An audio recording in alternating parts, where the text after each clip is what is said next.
Ici, on est dans l'atelier Quokka, donc qui est la marque de vélo que j'ai créée il y a 2 ans. Allez, c'est parti, hein.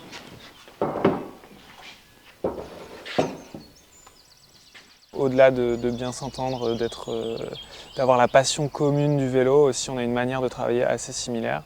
Et ce qui fait qu'aujourd'hui, on est associés dans Quokka.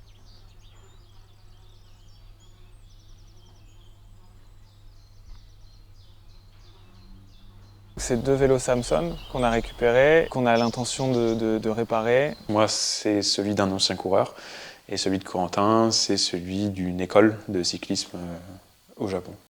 On avait une photo de là où c'était cassé, il y avait une fissure à l'avant du vélo, à ce niveau-là. En tout cas sur le mien, sur celui de Corentin, c'était en haut. Après, la question, c'était est-ce qu'il y avait autre chose. Déjà, la première étape, c'était vraiment l'analyse des dégâts. On va essayer de conserver le raccord de ce côté-là. Et donc pareil ici. Et du coup, on va garder toute l'esthétique de l'acier qui va être brut. Aujourd'hui, ces vélos-là, ils ont déjà du vécu, donc ça pourra ajouter juste un peu d'histoire, qu'il y ait de la peinture qui s'en aille, qui soit poncée, grattée.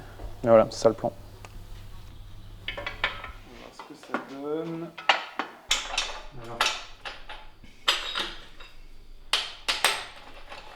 Ouais, là je suis à 0,6. Là on est à 408. Ouais, à peine. Il est à 55,5.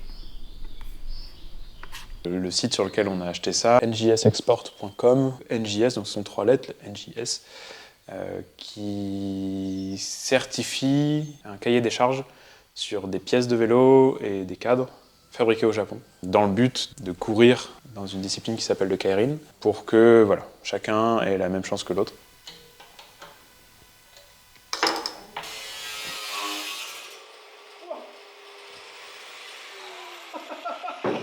Oula!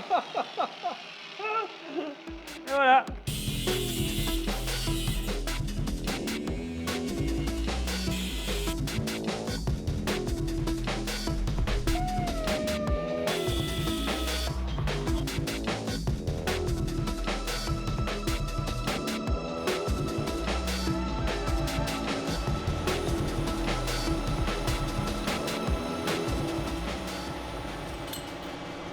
Comme dans beaucoup d'industries, on pousse à consommer des nouveaux vélos, à utiliser des matières qui ne sont pas forcément recyclables pour avoir la meilleure performance, les meilleurs résultats, etc. Et c'est vrai qu'avec des cadres en acier fabriqués au Japon de manière artisanale, on a la possibilité de faire perdurer l'objet, de continuer à le faire vivre. Et même si aujourd'hui, moi je fabrique des vélos, on a toujours cet attrait pour le matériel un peu hors du commun. On peut toujours venir le remettre en état et lui donner en plus une esthétique un peu singulière. On voit vraiment la vie du vélo, on voit tout ce qui lui est arrivé, qu'il ait les rayures, les pocs et maintenant la réparation qu'on fait nous-mêmes.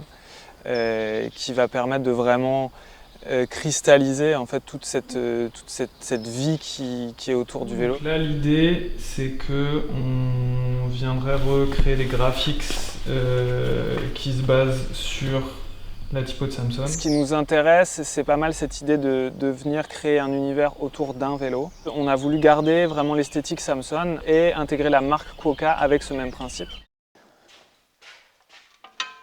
La première des choses, ça a été de reprendre la géométrie. Moi, en amont, j'avais fait la fourche aussi, parce qu'il était livré sans fourche, le mien. Et à la suite de ça, ça a été la découpe du tube qui a été plus utilisable.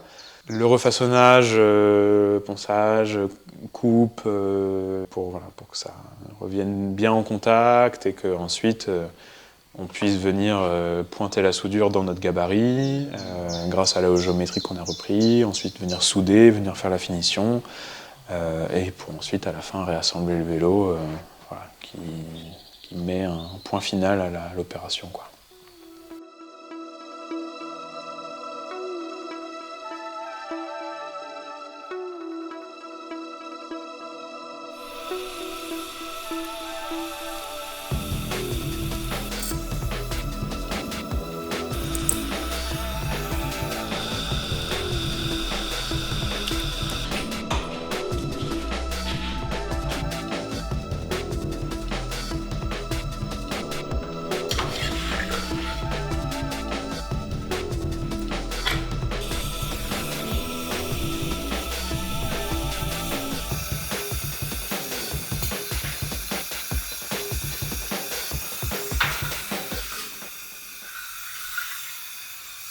Allez, ça va souder.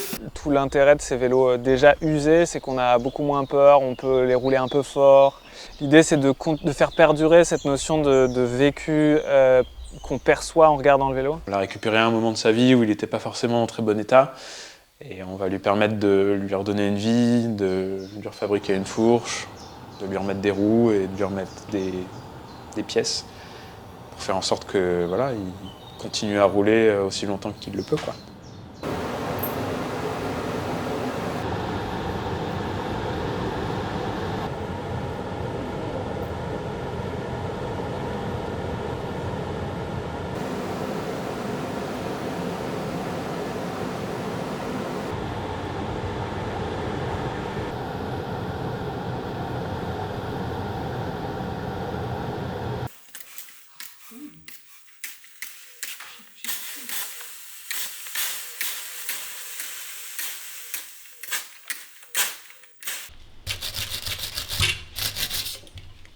Ce qu'on a réussi à faire, garder l'âme du vélo avec le petit traitement de surface pour bleuir le métal, les détails sur les raccords des anciens tubes.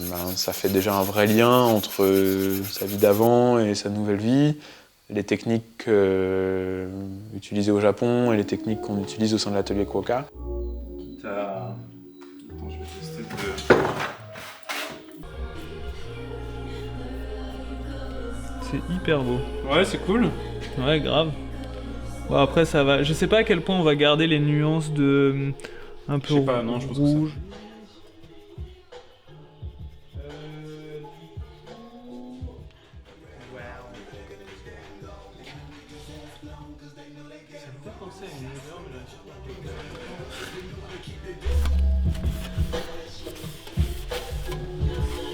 Dans n'importe quelle pratique professionnelle, artistique, il y a toujours un moment où on se retrouve confronté à quelque chose qui n'est pas exactement dans le process qu'on avait imaginé à la base.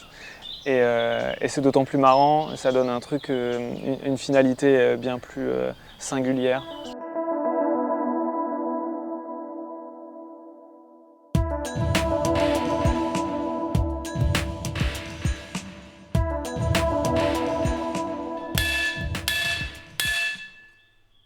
Non, il veut pas rentrer.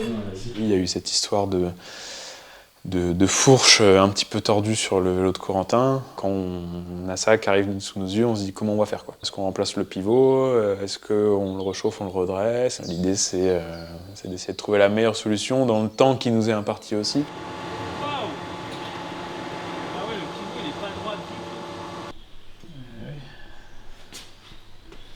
Bon bah...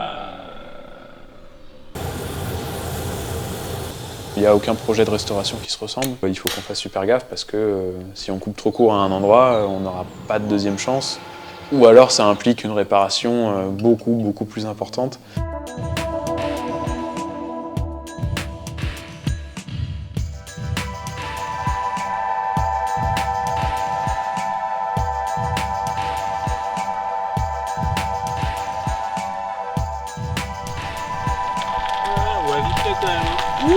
Oh là là, c'est excellent.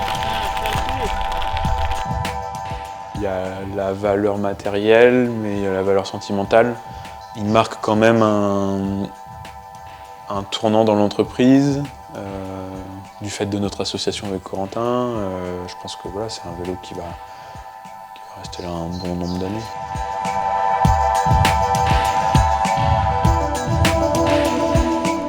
Le fait que ce soit en plus une réparation symbolise assez bien la notion d'être dedans ensemble. C'est du travail, c'est de surmonter des obstacles et ça nous correspond bien. Ouais. Au-delà du vélo, le vélo c'est un prétexte pour se dire des choses qu'on ne se dirait pas normalement. Je pense que c'est bien de faire des vélos pour ça.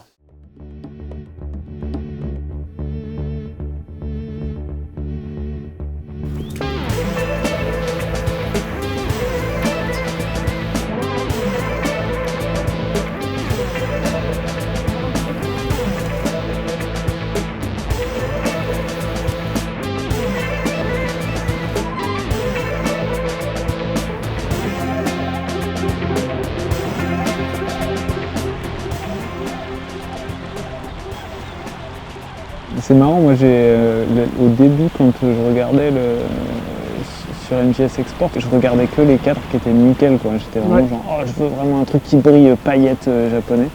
Ouais. Et en fait, tu te rends compte que le plus marrant, c'est presque l'inverse.